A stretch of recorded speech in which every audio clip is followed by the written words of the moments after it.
Hi guys, welcome back to my channel. My name is Caroline, and today's video is going to be talking about the books that I read in June and July. Currently, when I'm filming this, it's July 4th.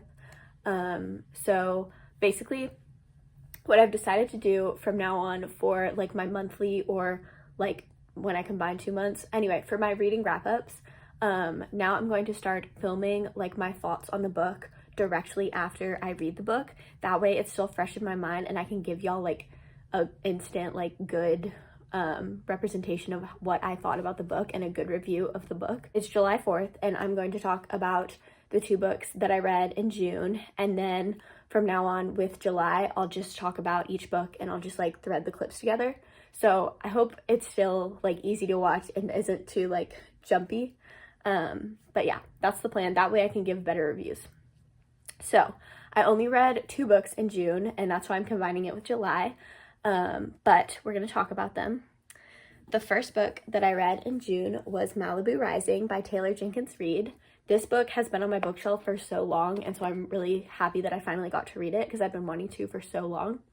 Malibu Rising is about 4 Riva siblings. It is set in the 80s, which if you've read Taylor Jenkins Reid before, you know that a lot of her books are set in like the 70s or the 80s. And it is about these 4 siblings who are really close, and you're going back and forth between their childhood and then them in their 20s. And so you're kind of seeing like what happened in their childhood that kind of changed who they are now or changed like what they do now. And it's really interesting. And so I'd consider it literary fiction. It's very much surrounding the characters and their like unique plot points rather than like the overall plot of the book. And I really liked this book. I gave this a 4 stars. I really, really liked the characters, and I loved just the sibling relationship between all of them. I thought that was really well written. And I just liked them all, and I was always rooting for them. And so when bad things would happen, I would like feel it personally, because there are some sad moments in this book, and it was like heart-wrenching to read. And so I felt like I really got to connect with the characters, and I really, really liked them. The second book that I read in June was Funny Story by Emily Henry. I read this on my Kindle, and I found that when I read books on my Kindle, I read them so much faster. So I should really start reading more on my Kindle, because something about like how easy and portable it is, like I'll just bring it everywhere. Waiting in line for a restaurant, I'm reading it. Like in the car, I'm reading it. It's always there, and it's so small, and I have a pop socket, so it's really easy to read. Anyway, we're not talking about my Kindle. We're talking about Funny Story. Funny Story is a romance by Emily Henry, who's like the romance queen. Funny Story is about Miles and Daphne. And Daphne, we follow Daphne. She's the main character. She had this fiance. They had planned their wedding. They were going to their wedding. And on the night of her fiance's bachelor party, he came to her and said, "I want to break up. I'm in love with my best friend, with my girl best friend." Basically, he was like, "I'm leaving you for my best friend. Oh, and also this is my house, so you need to leave my house." So she ended up stranded on the street with no longer a fiance and nowhere to live. So she ended up living in the apartment of the girl best friend's ex-boyfriend, who she had left for Daphne's fiance. So basically, they're the 2 exes that got dropped in this whole thing. So they end up becoming roommates. So it's kind of, I don't know what you would call the trope. Like, I guess it's kind of like forced proximity roommates trope. And then they decide to start fake dating to make their exes jealous. So it's also fake dating trope. But honestly, I really liked how this fake dating trope was done. I don't think it was really overdone, and it's not that big of a theme, I think, overall in the book. But I really liked this one. It was really, really cute. I've had kind of a rocky relationship with Emily Henry's books. Not in the sense that I've like hated them all. They've just all like kind of settled around 3 stars for me. Book Lovers has been my favorite until this one. This one is definitely my favorite. I rated this one 4 stars. Something about these characters just really like finally got to me, and I really like, these have been my favorite characters from her so far. And I just really, really liked them. Miles is like the perfect boyfriend. He's so sweet. And they're just really, really cute. And they both have kind of like complicated pasts, so they learned about each other. Like, I liked how they they were friends. They were really good, became really good friends while they were fake dating before they, you know, started real dating. And I really liked this book, so I'll definitely keep reading more of Emily Henry's books in the future when she publishes them. Okay, those are the 2 books in June. I will see y'all when I finish my first book in July. Hey guys, it is now July 14th and I just got back from a trip and I read 2 more books. These are the first 2 books that I read in July, so I'm going to talk about them. So the first one I read in July was The Truth About Forever by Sarah Dessen. It looks really beat up because I brought it on multiple trips. But The Truth About Forever is about Macy, who is an incoming senior, I think. She's 17. And she has her summer planned out.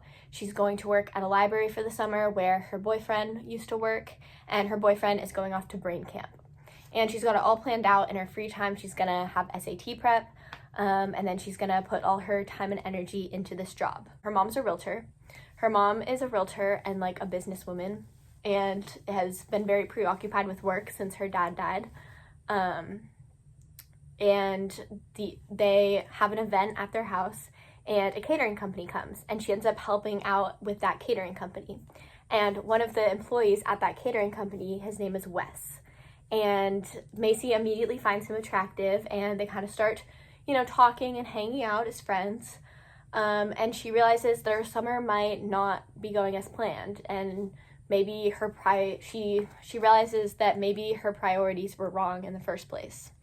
And it's really good. It's a YA romance. Sarah Dessen is kind of like the queen of YA romances, and I picked this one up and kind of thought it'd be like below my age range. I thought, oh, okay, it's just like gonna be like some cringy YA novel, but I really, really liked it. It was deep and it had different characters, and this was written like not a while ago, but let me look. Okay, 2004. That's kind of a while ago. And it was like, it had a surprising amount of nuance for 2004. And I really, really enjoyed it. I rated this 4 stars, I think. Yeah, I rated this 4 stars. I really, really enjoyed it. And I definitely want to read more from Sarah Dessen because I loved the romance. It's not spicy or anything. This is no spice because it's YA. But it was just really cute because they became friends first, and it was just really, really sweet. And I really liked this. And there's like complicated relationships and stuff. There's a lot about Macy's relationship with her mom and how that changed after her dad died. And so it does talk about grief. So if that triggers you, or if you don't want to read a book about grief, then this is not the book for you. But it was really, really good. And it was a perfect summer read because it had some emotional depth, but it was still like lighthearted and fun, and just this teenage girl like having a fun summer. So I'm definitely wanting to read more by Sarah Dessen. I want to read more of her books. So if you've read her books, please drop them down below and like tell me your favorites. And then I also just finished the book Throttled by Lauren Asher. I'll pop up a picture. I borrowed this from my friend, so thank you to that friend. Throttled is the first book in a series, in the Dirty Air series, which is like a ton of interconnected standalones. And Throttled is between Maya and Noah. And Maya just graduated college, and she's traveling the world with her brother, who just got signed with this brand Bandini, which is like, they're like a car racing company. I don't know how all the logistics work, but basically he's an F1 driver, and she doesn't really know what she wants to do with her life after college. So she's traveling around the world with her brother, and she's vlogging like the world and like the different countries they visit while he's like being an F1 driver. And her brother's name is Santiago, and Santiago is like, he's 24, he's like a newish racer, he's really young, and he has major beef. His biggest rival is Noah Slade, I think his last name's Slade. Noah Slade is 30, he's, you know, a little bit older, and he's also works with Bandini, and they have been biggest rivals forever. But now that Santiago is signed with Bandini, he has to be teammates with them. So they have to be teammates and kind of work together. Well, as soon as Noah sees Maya, he instantly likes her.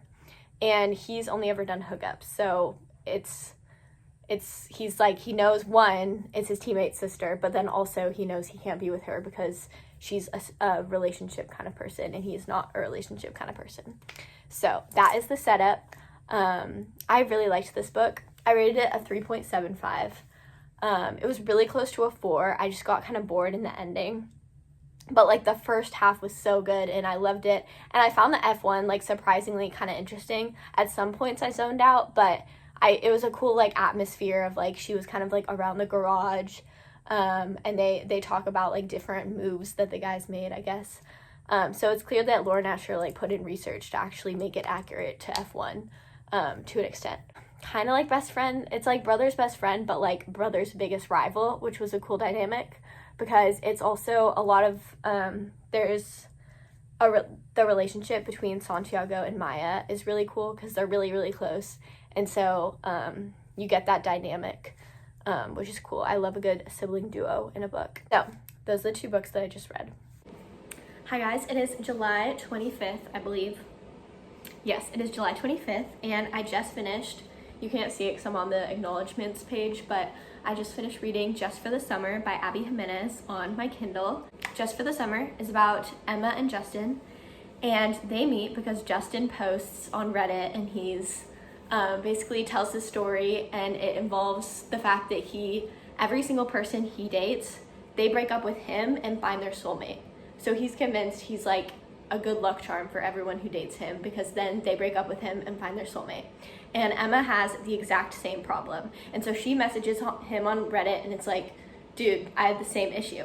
So they come up with this elaborate plan that if they both have this curse, then they'll cancel each other out. And if they date, then they'll each find their soulmate.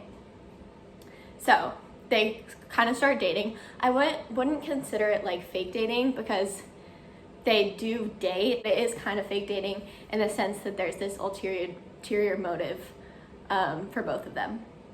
And then it's a romance and they both kind of start falling for each other in this little scheme. But Emma is a traveling nurse, and so she leaves every like 3 months, I think, from each location. And so it's like there's multiple reasons why they need to break up. I rated this book a 4 stars. This is the very first Abby Jimenez book that I've read, and I realized that Just for the Summer is the 3rd in this series. I read it by itself, and I think it does spoil some things because there are some characters in this one that I think are in the previous romances, but I honestly will probably go back and still read those, and hopefully it doesn't like spoil it too much for me. But I didn't need any like prior knowledge from those before I read this, so I think you can read them as standalones.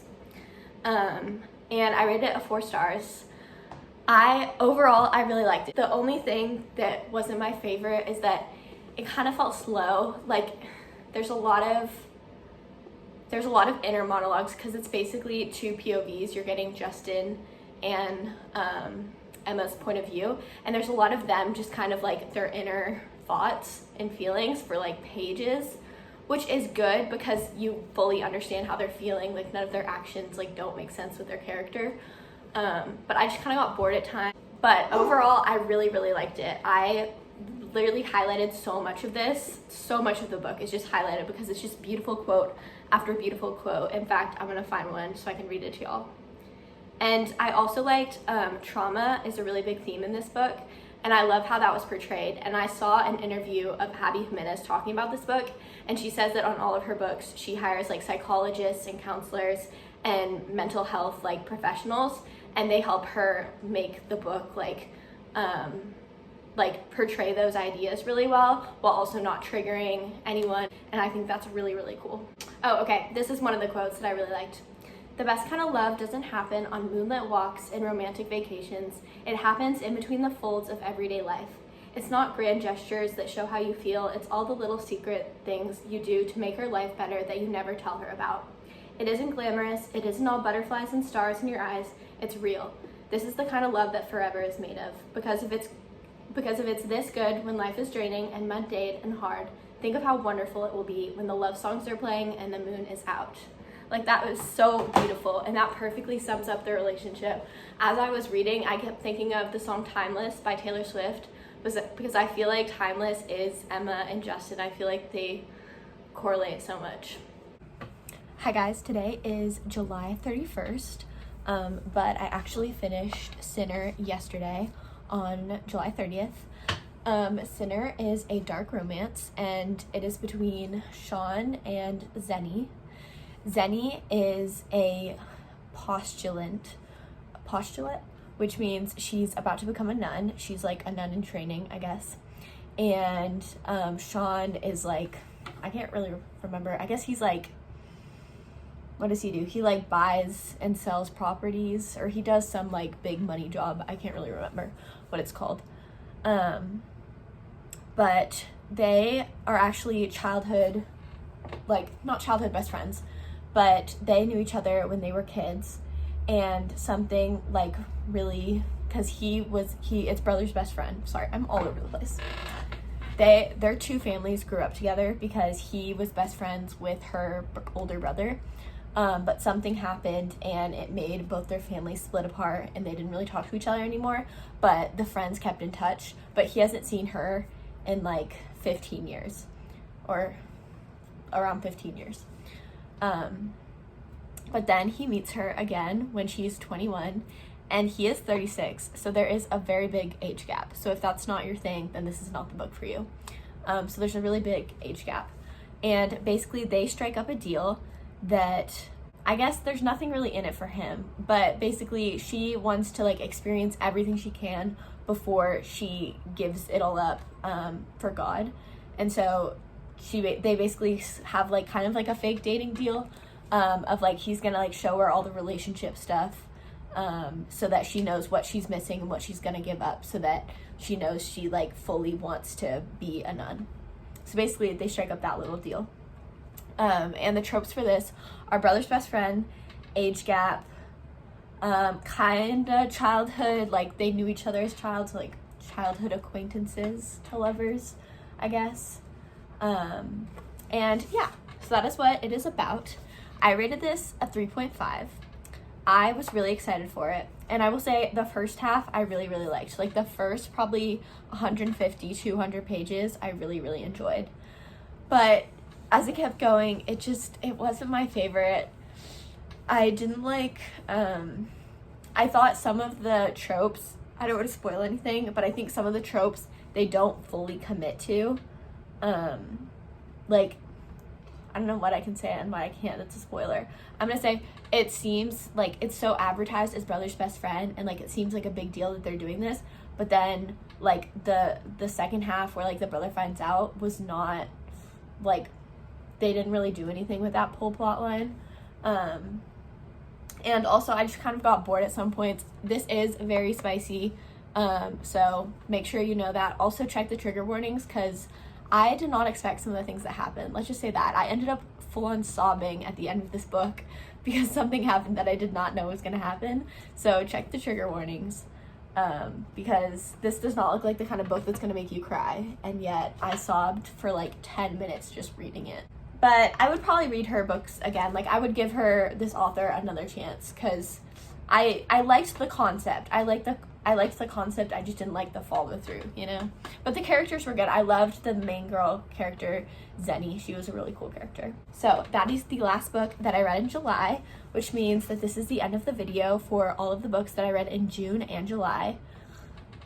If I calculated right, I think I read 2 books in June, not a lot, and then 4 books in July, which is better. I am so behind my Goodreads goal, so I need to really step it up for August, but it's okay. Worst case scenario, in like December, winter break, you know, I'll really catch up. Thank you so much for watching this video. I hope you enjoyed it, and I'll see you next time. Bye.